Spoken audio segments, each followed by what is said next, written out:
8वें वेतन आयोग को मंजूरी। 50 लाख कर्मचारियों को छठ पर केंद्र सरकार ने दिया है बड़ा तोहफा। नमस्कार, न्यूज़ 18 का डिजिटल प्लेटफॉर्म देख रहे हैं आप और मैं हूं आपके साथ ऋतु सिंह। केंद्र सरकार ने 8वें वेतन आयोग को मंजूरी दे दी है। इससे करीब 50 लाख कर्मचारियों और पेंशनर्स को फायदा मिलेगा। ये कमीशन 18 महीने में अपनी रिकमेंडेशन सरकार को देगा, जिससे सैलरी स्ट्रक्चर और अलाउंस में बदलाव की उम्मीद है। केंद्र सरकार ने मंगलवार को 8th पे कमीशन की टर्म्स ऑफ रेफरेंस यानी कि TOR को मंजूरी दे दी है। इस फैसले से करीब 50 लाख केंद्रीय कर्मचारियों और 69 लाख पेंशनर्स की उम्मीदें एक कदम और आगे बढ़ गई हैं। मंत्री अश्विनी वैष्णव ने कैबिनेट ब्रीफिंग में बताया कि 8वां वेतन आयोग अपनी सिफारिशें 18 महीने में सौंप देगा। छठ के समय आए इस अपडेट से कर्मचारियों की सालों पुरानी मांग पूरी होती नजर आ रही है।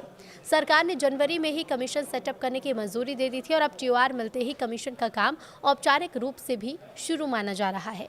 ये कमीशन सैलरी स्ट्रक्चर, पेंशन और अलाउंस में जरूरी अपडेट सुझाएगा। 8th पे कमीशन नए वेतन आयोग की कमेटी में कौन कौन है ये भी आपको बताते हैं। तो कैबिनेट नोट के अनुसार 8th सेंट्रल पे कमीशन एक टेम्पररी बॉडी होगी। इसमें एक चेयरपर्सन, एक पार्ट टाइम मेंबर और एक मेंबर सेक्रेटरी शामिल होंगे। सरकार ने बताया है कि TOR तैयार करने में मंत्रालयों, राज्यों और कर्मचारियों के प्रतिनिधियों से कंसल्टेशन किया गया है। नए पे कमीशन की कमेटी में जस्टिस रंजना प्रकाश देसाई चेयरमैन होंगी। उनके साथ प्रोफेसर पुलक घोष और पंकज जैन शामिल किए गए हैं। उम्मीद है कि इससे सैलरी स्ट्रक्चर और अलाउंसेज में सुधार होगा। कमीशन अपनी फाइनल रिपोर्ट 18 महीने में देगा।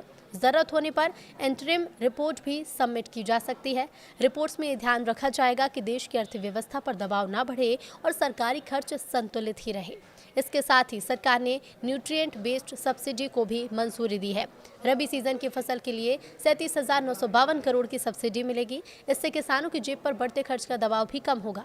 भारत में हर 10 साल पर पे कमीशन की परंपरा है। 7वें पे कमीशन फरवरी 2014 में गठित हुआ था और 1 जनवरी 2016 से लागू हुआ।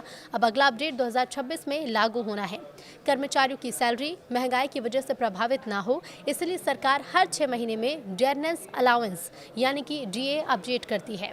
अगर नए पे स्ट्रक्चर के बाद DA में भी सुधार होता है तो हाथ में आने वाली सैलरी और बढ़ जाएगी।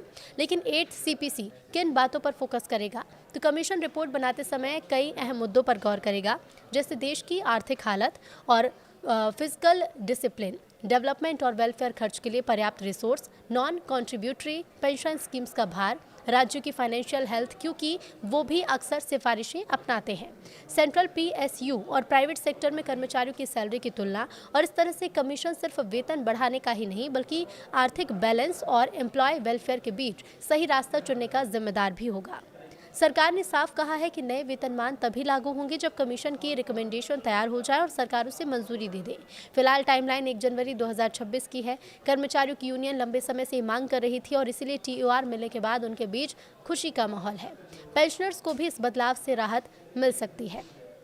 तो कर्मचारियों की सैलरी महंगाई की वजह से प्रभावित ना हो, इसलिए हर महीने में DA को अपडेट किया जाता है। और अगर नए पे स्ट्रक्चर के बाद DA में सुधार होता है तो हाथ में आने वाली सैलरी और बढ़ेगी और कर्मचारियों को और ज़्यादा फायदा होगा।